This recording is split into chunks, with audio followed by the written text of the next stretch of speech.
여러분의 세금 길잡이에 대한 꿀팁입니다.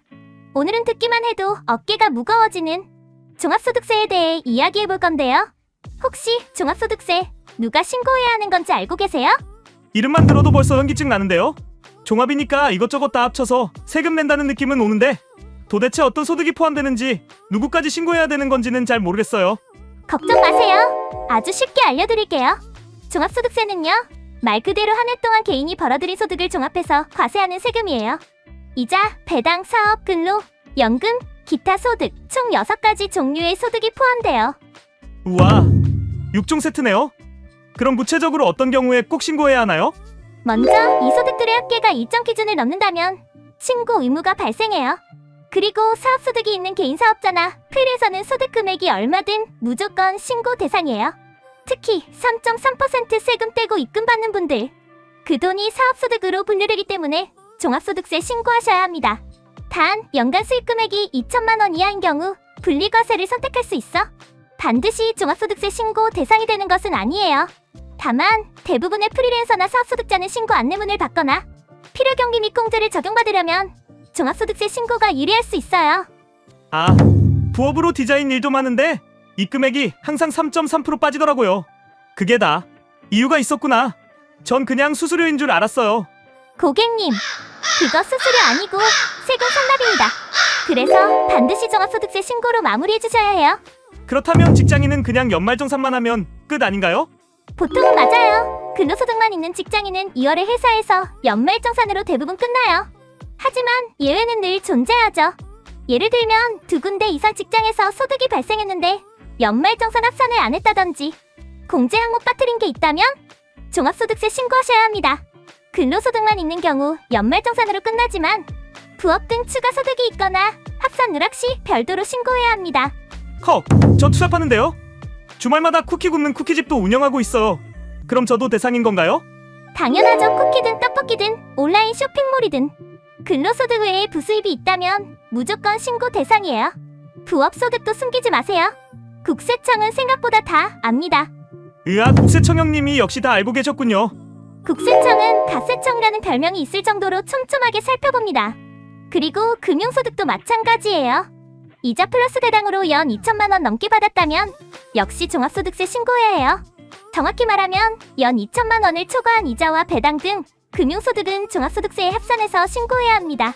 그럼 연금은요? 저 국민연금은 내고 있는데.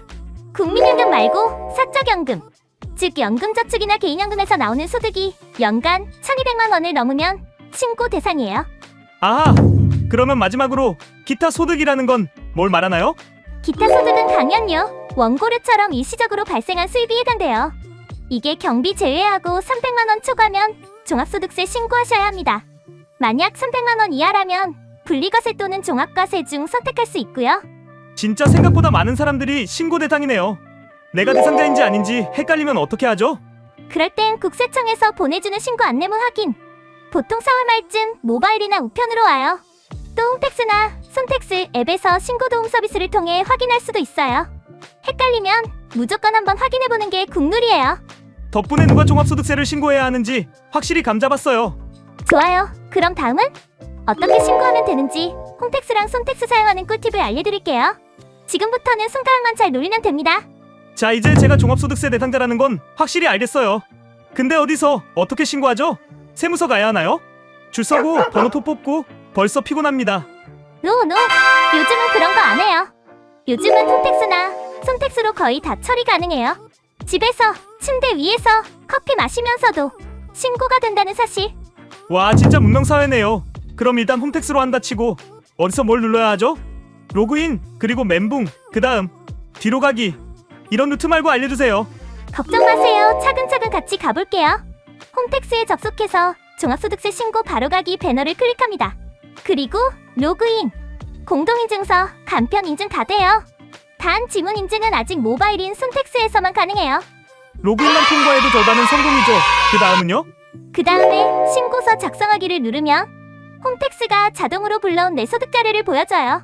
일명 신고도움 서비스죠. 헐, 그럼 제가 일일이 막 서류 긁어서 입력 안 해도 돼요? 맞아요. 이미 국세청이 연말정산, 원천징수, 카드 매출, 의료비, 교육비 등등 다 확보해놨어요. 우린 확인하고 수정하거나 누락된 것만 입력하면 됩니다.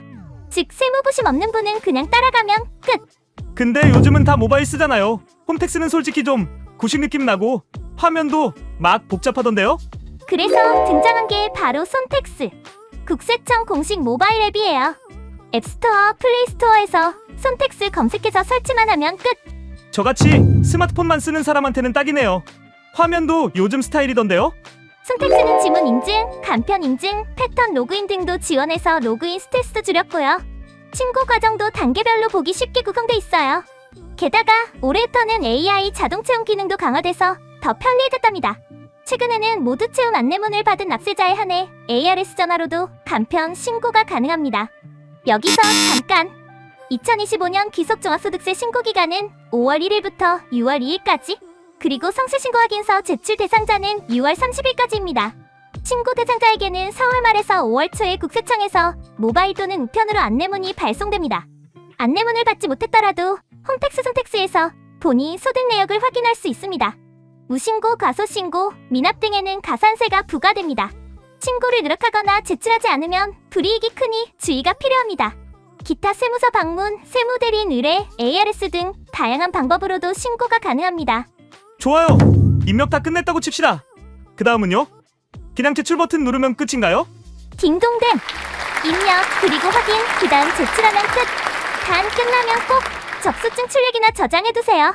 가끔 신고했다고 생각했는데 실제로는 저장만 해놓고 안 보냈다는 분들 꽤 많아요. 헐, 그럼 무신고 처리겠네요.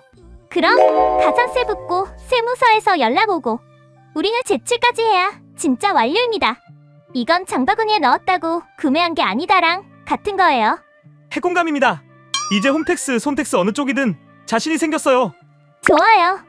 그럼 다음 영상에서는 내가 낼 세금은 얼마일까? 즉 세액 계산과 절세 꿀팁에 대해 알려드릴게요. 부디 한 푼이라도 더 아껴봅시다 우리. 절세는 생존이니까요. 시청해주셔서 감사합니다. 오늘 영상이 도움이 되셨다면 구독과 좋아요, 알림 설정도 부탁드립니다.